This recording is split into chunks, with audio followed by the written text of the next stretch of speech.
Greetings and welcome to Moto Matters. Today we're doing brake work. The old two-stroke needs some new rear brake pads. I'm going to show you two ways to do it. One, the quick and easy, which doesn't get all the maintenance done.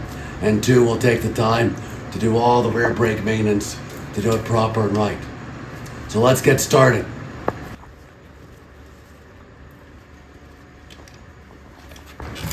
Alright, you can see right here, we have a replacement aftermarket pin with an X head. Factory came with a little plug and an Allen, and those strip out. So in the early 2000s, everyone replaced them with an X head, which most bikes come with now. Good trick, good tip, good thing to do. But if you look in here, you can see our caliper, our piston, pushed out all the way because of the brake pads. Now we need to push that in. And if you've added fluid to your rear brake, you need to take the cap off so I can let that fluid out. Some guys will never add fluid, so they never have to do that. We'll talk about that in a different video. So right now, we're going to loosen this cap up so you can push that piston back, and then I'll show you how to do that without damaging anything.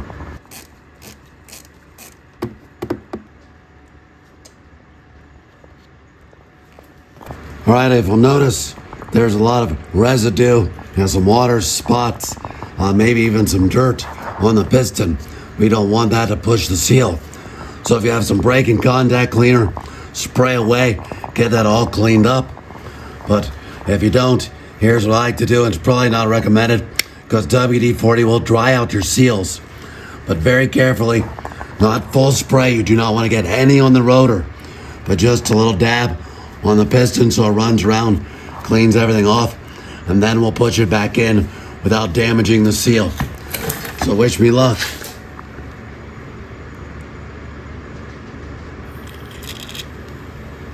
There we are, just a little, and let her drip down. We don't want to push against the rotor face and scratch it and damage it, so you never want to do that. What I do is take a screwdriver in between the top of the pads, and then you can pull the pads apart, and it pushes the piston back in, and we're not damaging the rotor. All right, let's pull the pin.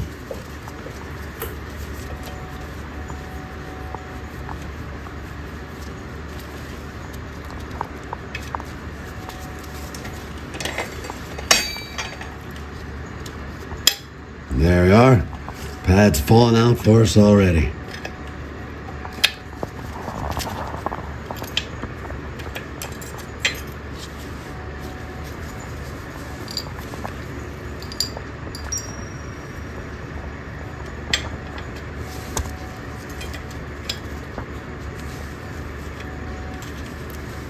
Since these get stuck in the caliper, they have thread lock on it.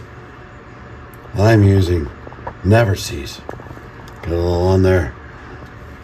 Make sure I don't have problems next time I do this. You want to make sure your caliper's free and moves, as this one does, so you can get the pads in the center.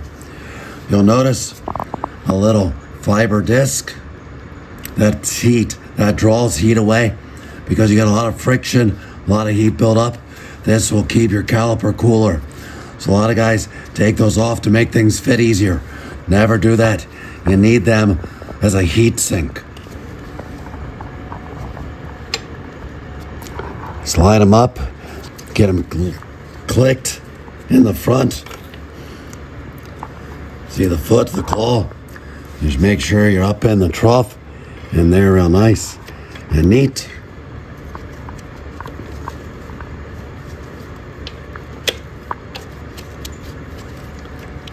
Right, got them both. We slide our pin back in. Now this in place, should be a little friction to hold.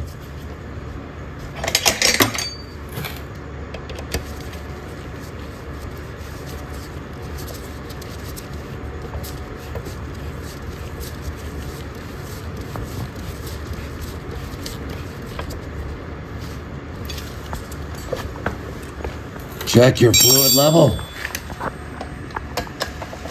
Bumper back up. Put the cover back on, we're ready to ride. Now we'll show you the full maintenance version because we've got plenty of time right now. Well, pull the wheel off and get started.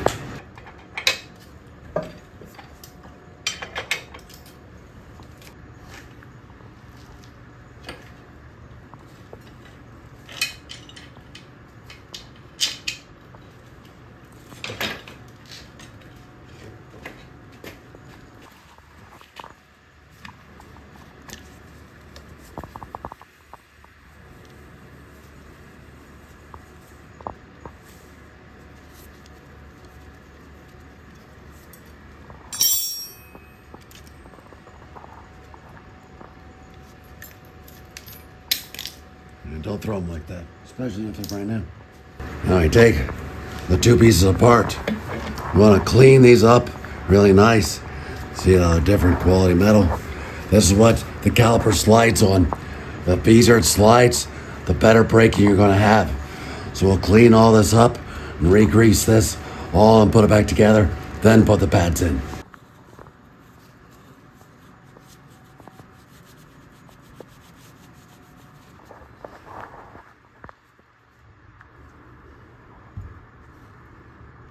That's enough for that one. Here we'll do a good job getting a nice layer. Not crazy like I'm making a mess. Let's smooth this out a little bit.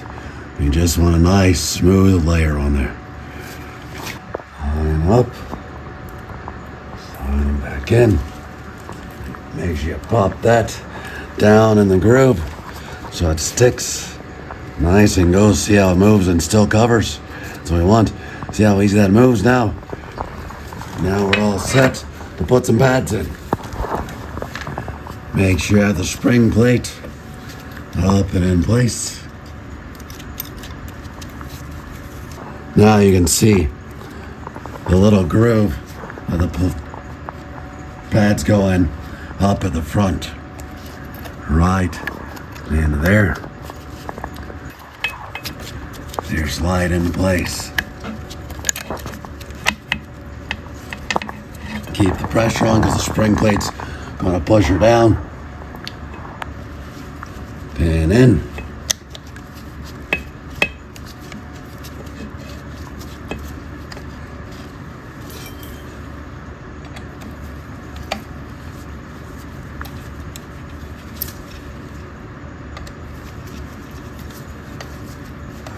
Now we're going to slide her back on here. I do not grease this simply because you're riding so much dust. That grease would attract dust and then it would just grind away and act like sandpaper on the swing arm. If you live in a non-dusty ride in wet dirt all the time, you might want a thin layer of grease in there so it slides easier. Where I'm at, it doesn't fit the environment. All right, now since there's no rotor in there to separate, I'm gonna pull our pads apart. And if you've already pushed the pin back, real easy, but don't touch the pads.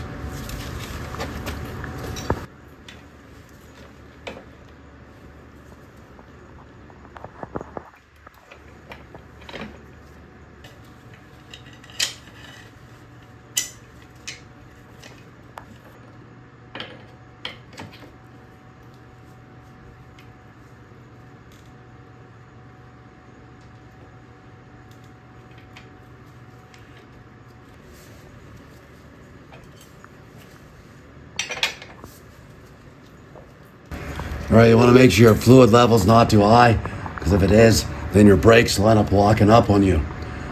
So make sure there's plenty of room and it's not completely full, like it seems to be right here. That is not where you want it. So we're just gonna push some of this out, pull her out, and get the level down lower where she's supposed to be. Because if it's overfill, when the brakes heat up, it'll lock up the rear wheel and blow your brakes out, and you'll end up ruining the seal in your master cylinder.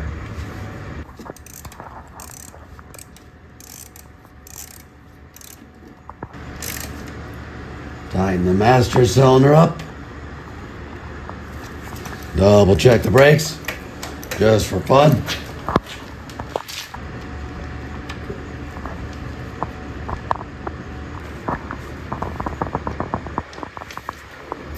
caliper guard back on, and we're done.